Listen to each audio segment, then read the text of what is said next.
नमस्कार, बहुत स्वागत है आपका छत्तीसगढ़ राउंडअप आप देख रहे हैं। मैं हूं आपके साथ ऋतु ज्ञानवानी। सबसे पहले बात रायपुर की, जहां पर डबल मर्डर की आई है पोस्टमार्टम रिपोर्ट। दूल्हा दुल्हन मर्डर की पोस्टमार्टम रिपोर्ट आ चुकी है। दूल्हा दुल्हन ने एक दूसरे की हत्या की। पोस्टमार्टम रिपोर्ट में चाकू से हत्या का खुलासा हुआ है। 21 फरवरी को दोनों का शव मिला था। रिसेप्शन के दिन दोनों की हत्या हुई थी।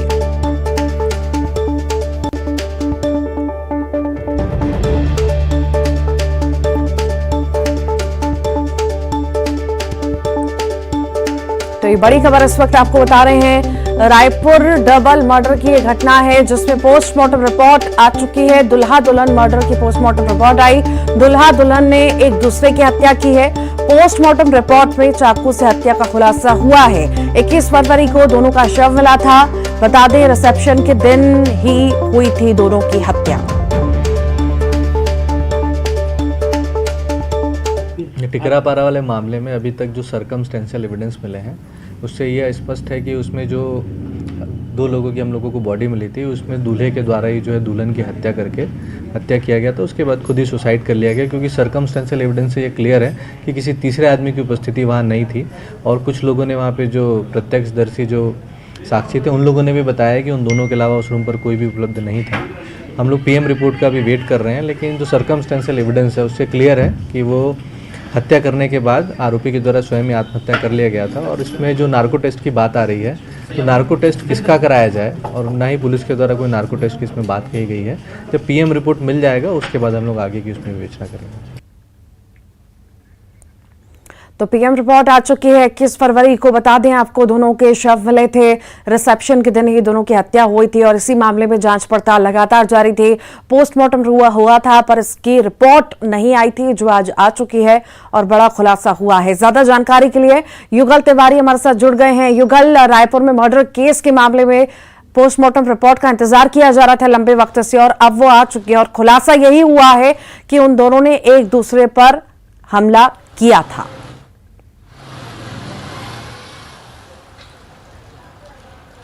जी ऋतु, देखिए 29 दिनों के बाद पीएम रिपोर्ट है वो पुलिस के हाथ लगी है। पुलिस को पीएम रिपोर्ट, दोनों की पीएम रिपोर्ट है वो मिल चुकी है और अभी फिलहाल इस पूरे पीएम रिपोर्ट में यही खुलासा हुआ है कि चाकू लगने से उनकी मौत है वो हुई है। अधिक रक्तस्राव की वजह से, ज़्यादा खून बहने की वजह से उनकी मौत हुई है। लेकिन इसमें अभी भी एफएसएल की जो रिपोर्ट है वो आनी बाकी है और एफएसएल की रिपोर्ट जब आएगी तो खुलासा होगा कि आखिर हत्या किन परिस्थितियों में की गई। क्या जिस तरह से पुलिस को अंदेशा है, कुछ गवाहों ने भी बताया है कि जो असलम था दूल्हा वो बहकी बहकी हुई बातें करता था, तो कहीं उस वक्त नशे में तो नहीं था। अगर नशे में था तो कौन सी दवा है या फिर गोली है उसका सेवन किया था, पहला वार किसने किया, ये तमाम जो चीज है उसका एफएसएल की जब रिपोर्ट आएगी उसमें खुलासा होगा। खंजर में हाथ का निशान किसका था, अंतिम वार किसने किया। तो ये कहा जा सकता है कि अभी भी जो पुलिस की पेच है वो उलझी हुई है। जब एफएसएल की जो रिपोर्ट आएगी उसमें पूरा खुलासा होगा। साथ ही साथ अभी भी जो विसरा रिपोर्ट है उसे प्रिजर्व किया गया है, तो उससे खुलासा होगा कि किस प्रकार की नशे का सेवन अगर जो संदिग्ध है वो किया हुआ था, जो मृतक है वो, तो ये तमाम अभी भी खुलासा होना बाकी है। लेकिन पुलिस ने इसे आगे बढ़ाते हुए एक दिशा, जांच की दिशा एक और तय कर दी है। एंटी साइबर एवं क्राइम यूनिट है, क्राइम ब्रांच है, उसे भी लगा दिया है, एक अलग टीम गठित किया है। तो ये कहा जा सकता है ये अलग तरह का अपराध था। पहली ऐसी घटना थी छत्तीसगढ़ की, खास करके रायपुर में, कि एक ही कमरे में दूल्हा दुल्हन की लाश मिली और 72 चोट के निशान, जो गहरे जख्म के निशान थे। और जिस तरह से पीएम रिपोर्ट आया है ऋतु, उसमें ये खुलासा हुआ है कि खून बहने की वजह से मौत हुई है। तो अभी भी राज है, लेकिन पुलिस को पीएम रिपोर्ट जब मिल चुकी है तो ये है कि जांच की दिशा आगे बढ़ेगी। लेकिन इससे उलट जो दुल्हन पक्ष के लोग थे वो लगातार नार्को टैक्स की मांग कर रहे थे। तो पुलिस हो सकता है पीएम रिपोर्ट आने के बाद उस दिशा में विचार करे, लेकिन अभी फिलहाल पुलिस ने नार्को टैक्स की बातों से इंकार किया है। तो ये अपने तरह का एक अलग अपराध था। पुलिस की विवेचना में इसका अब आगे है, पता चलेगा। लेकिन अभी भी लोगों में क्यूरियोसिटी है और ये जानना चाहते हैं कि आखिर एक कमरे में इस तरह की क्या वजह थी, कि जघन्य हत्या पहले हुई फिर आत्महत्या हुई, तो ये अभी भी जो रहस्य है उस पर पर्दा उठना बाकी है। जी रितु, वाकई रहस्य बना हुआ है और ऐसा लगता है कि ऐसा राज जो छुपा हुआ था वो शायद उन्हीं के साथ चला गया, क्योंकि इतने दिन बीत चुके हैं, इतनी जांच पड़ताल हुई, पर अभी तक ऐसा कुछ सामने नहीं आ पाया है कि आखिर किस बात को लेकर विवाद हुआ था। अब युगल, अब जिस तरह से पोस्टमार्टम रिपोर्ट आई है, अब ये कहा गया है कि एक दूसरे पर हमला किया गया, अब बस नार्को टेस्ट से भी मना कर दिया गया है। मतलब इसी एंगल पर अब जांच होगी कि आखिर किस तरह की दवाएं ली जाती थी, क्या नशे में थे, क्या नहीं थे, सिर्फ इसी एंगल पर कुल मिलाकर माने जांच होगी।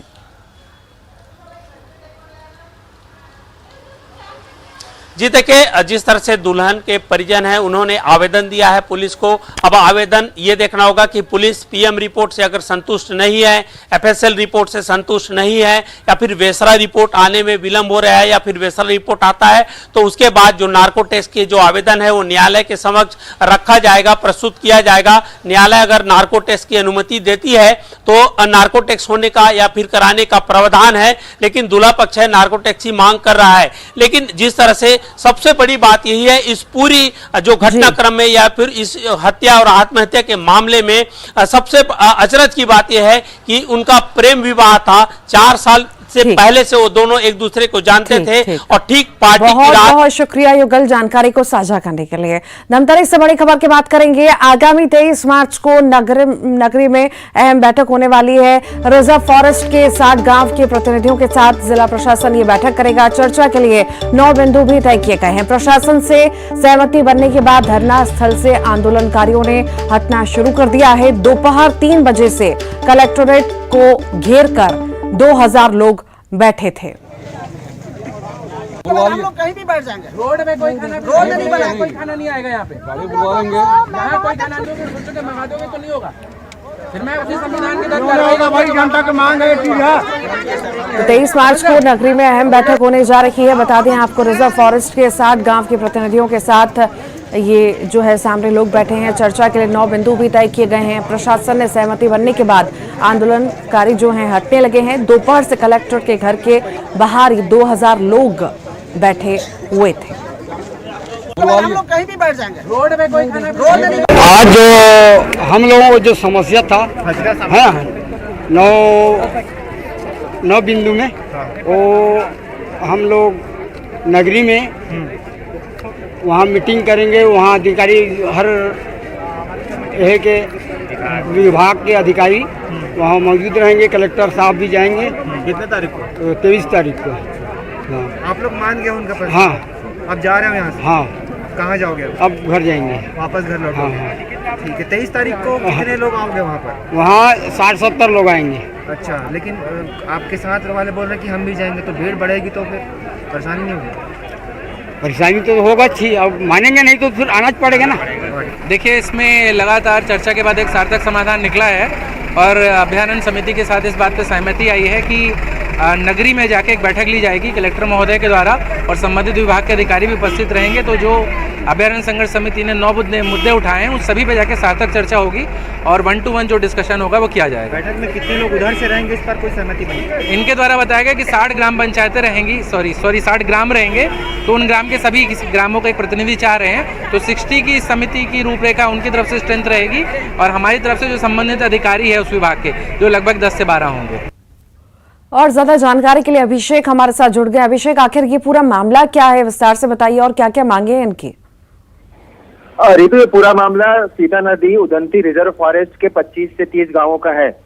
क्योंकि रिजर्व इलाका है इसलिए इस इलाके में कोई भी विकास कार्य, निर्माण कार्य प्रतिबंधित है और इसी कारण इस गांव के लोगों को, 25 गांव के हजारों लोगों को आज तक स्कूल, सड़क, बिजली, पानी आज तक नहीं मिल सका। अब इस गांव के लोग उसी चीज की मांग कर रहे हैं, इसे अपना कानूनी अधिकार समझते हैं, संवैधानिक अधिकार समझते हैं। इसी मुद्दे को, मांगों को लेकर इन्होंने कल से मार्च शुरू किया था और धमतरी कलेक्ट्रेट को आज 3 बजे से 8 बजे तक घेर कर बैठा। करीब 5 से 5.5 घंटे तक लगातार 5 घंटे तक जिला प्रशासन के, पुलिस के अधिकारी आंदोलनकारियों को समझाते रहे, बुझाते रहे। आखिर में 5 घंटे के बाद एक बात पर जाके सहमति बनी कि आगामी 23 तारीख को धमतरी के नगरी ब्लॉक में के नगरी नगर में एक बैठक रखी जाएगी जिसमें रिजर्व फॉरेस्ट के 60 गांव आते हैं, सभी के प्रतिनिधि वहां शामिल होंगे। वो अपने मुद्दे रखेंगे, जिला प्रशासन उनकी सुनेगा और जो सुझाव, जो हल, जो भी निकल पाएगा वो उस बैठक के बाद तय किया जाएगा। तो कुल मिलाकर जो धमतरी शहर कलेक्ट्रेट आज 5 घंटे तक बंधक की स्थिति में रहा, कम से कम आज 8 बजे जाकर ये स्थिति खुल गई है। अब जो आंदोलनकारी थे वो अपने गांवों की ओर, अपने घरों की ओर लौटने लगे हैं। ऋतु, ठीक, बहुत बहुत शुक्रिया जानकारी को साझा करने के लिए। आगे बढ़ते हैं और बात करते हैं बलरामपुर के वारफनगर इलाके में हाथियों का उत्पात है। बसरिया पारा में झोपड़ी को तहस नहस किया गया। 30 से 35 हाथियों के झुंड ने उत्पात मचाया। झोपड़ी में रखे महुआ और अनाज को चट कर गए। हाथियों के उत्पात से ग्रामीणों में दहशत है। वन विभाग ने सतर्क रहने की अपील की है।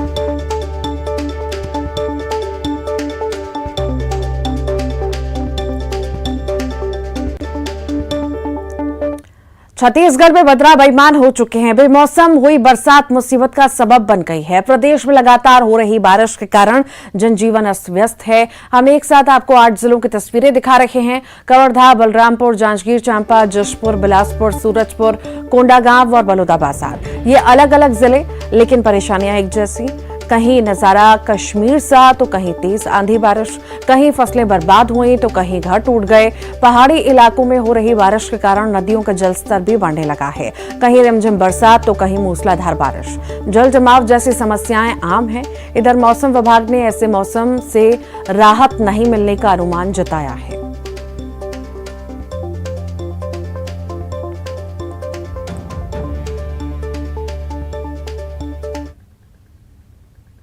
मनेन्द्रगढ़ में गर्भवती महिला को बुनियादी सुविधाओं के न होने की कीमत चुकानी पड़ी। प्रसव पीड़ा से तड़प रही महिला को 1 किलोमीटर तक पैदल चलना पड़ा, जिसके बाद उसे अस्पताल ले जाने के लिए एम्बुलेंस मिली। मामला चिरमिरी नगर निगम के लामी गोंडा गांव का है, जहां गर्भवती महिला को प्रसव पीड़ा शुरू हुई।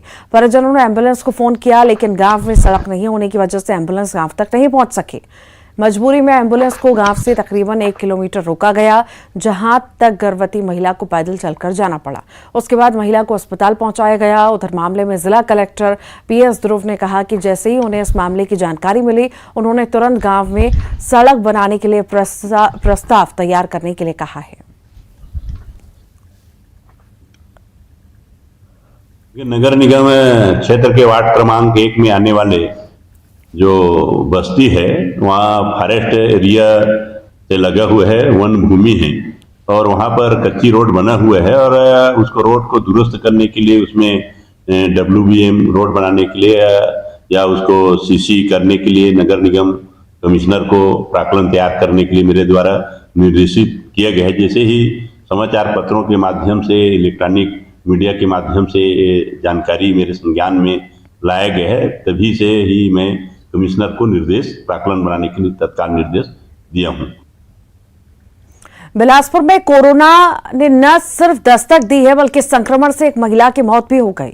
शहर के व्यापार विहार स्थित श्रीराम टावर में रहने वाली 43 वर्षीय महिला की कोरोना से मौत की पुष्टि हुई, जिसके बाद स्वास्थ्य विभाग ने मृत महिला के घर के आसपास के 25 घरों के लिए निर्देश जारी किया। विभाग ने इन घरों के सदस्यों की कोविड टेस्ट करने के निर्देश दिए। महिला का बेटा भी कोरोना से संक्रमित है, जिसका इलाज जारी है।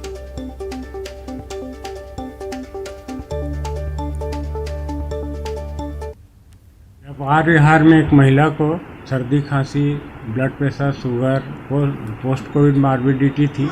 उसको सांस फूलने की तकलीफ में उसको एक प्राइवेट हॉस्पिटल ईदगाह चौक में भर्ती कराया गया 17 तारीख को। तो वहाँ के डॉक्टर को थोड़ा सा डाउट हुआ, तो उन्होंने RT-PCR कराया, जो कि उसकी पुष्टि हो गई और दूसरे दिन महिला की मृत्यु हो गई। उस महिला का अंतिम संस्कार जो है उसके घर वालों ने कोरबा ले आकर किया है, लेकिन उसके बेटे को जो उसी के साथ रहता था, उसको भी RT-PCR में पॉजिटिव आया, जो कि आइसोलेट किया गया है।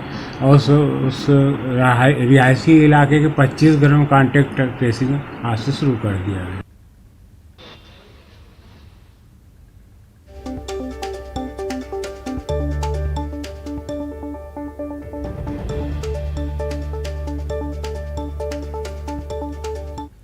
बात बलरामपुर के करेंगे, जहां सिंचाई परियोजनाओं की भू-अर्जन राशि को निजी बैंक खातों में ट्रांसफर कर निकालने पर पुलिस ने एक्शन लिया है। रामानुजगंज पुलिस ने कार्रवाई करते हुए तत्कालीन एसडीओ समेत 4 लोगों के खिलाफ धोखाधड़ी का मामला दर्ज किया। अधिकारियों ने करीब 9 करोड़ की राशि को निजी खातों में ट्रांसफर कर लिया था। जांच में 8.87 करोड़ का घोटाला सामने आया, जिसके बाद तत्कालीन एसडीओ और इंजीनियर को तत्काल निलंबित कर दिया गया था। अब आगे की कार्रवाई की जा रही है।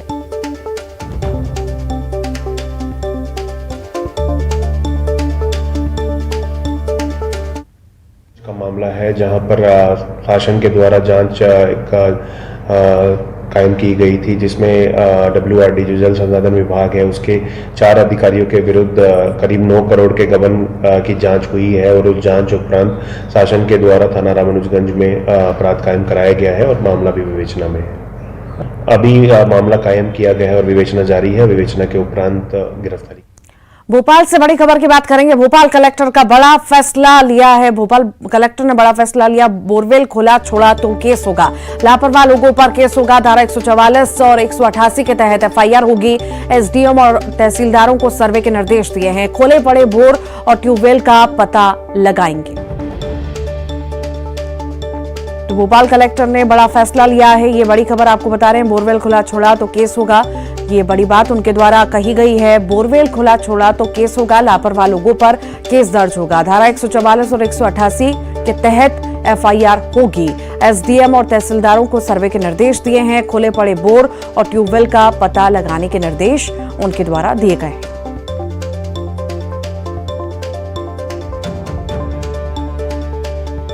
बोरवेल खुला छोड़ा तो केस होगा। कलेक्टर के द्वारा ये बात कही गई है। लापरवाह लोगों पर केस दर्ज किया जाएगा। ये बड़ी बात। धारा 144 और 188 के तहत FIR दर्ज होगी। कलेक्टर द्वारा ये बयान आया। एसडीएम और तहसीलदारों को सर्वे के निर्देश भी दिए गए हैं। खुले पड़े बोर और ट्यूबवेल का पता लगाएंगे।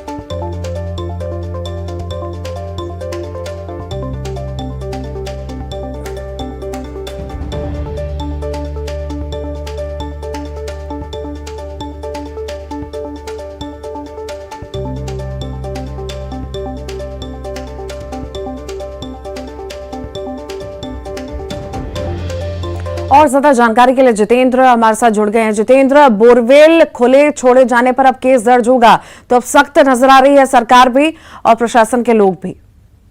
बिल्कुल, अगर बात करें तो कलेक्टर भोपाल ने जो है इस तरह के जो खुले में बोर छोड़ देते हैं उन लोगों पर कार्रवाई करने के लिए साफ तौर पर संकेत दे दिए कि 144 धारा 144 और धारा 188 के तहत उन पर मामला दर्ज किया जाएगा। जो इस तरह से पानी के जो बोरवेल खोद कर रख लेते हैं उनको कवर नहीं करते हैं खुले में, क्योंकि लगातार इस तरह घटना हो रही है। और हालांकि दोनों तरह के प्रावधान कर रहे हैं। कलेक्टर भोपाल ने एक तरफ से सख्ती बरतते हुए FIR दर्ज करने के आदेश दिए, दूसरी तरफ से इसकी कोई जानकारी अगर देता है कि कहीं खुले में बोरवेल है तो उसको सम्मानित भी किया जाएगा। तो दोनों तरह के प्रावधान कलेक्टर भोपाल ने करे हैं। ठीक, बहुत बहुत शुक्रिया। एक और बड़ी खबर है भोपाल से। कल बजट पेश होगा। नगर निगम का बजट पेश होगा। महापौर मालती राय पेश करेंगी बजट। 4 साल बाद महापौर पेश करेंगी बजट। घाटे का बजट हो सकता है पेश। कई मुद्दों को घटाया जा सकता है, मदों को घटाया जा सकता है। प्रॉपर्टी टैक्स का भार बढ़ सकता है। तो ये बड़ी खबर इस वक्त आपको बता रहे हैं। निगम का बजट कल पेश होगा और मेरा प्रयास है कि भोपाल की जनता ने जिस विश्वास के साथ मुझे भोपाल की जनता की सेवा करने का अवसर दिया है और भोपाल की जनता चाहती है कि भोपाल में विकास हो, तो निश्चित ही प्रगतिशील बजट लाने का मैं प्रयास कर रही हूँ। किसी तरह का नया भार जनता पे देखिए, मेरी अपेक्षा ये है कि हर व्यक्ति की भावनाओं को ध्यान में रखकर भोपाल नगर निगम का बजट में पेश कर सकूं।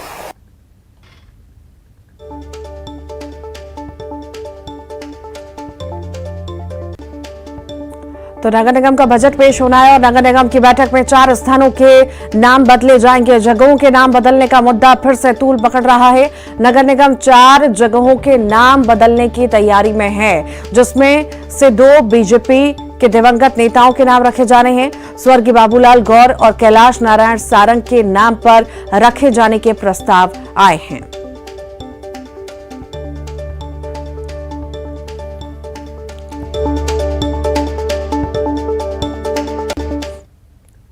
और आइए अब देखेंगे 25 सेकंड में खबर।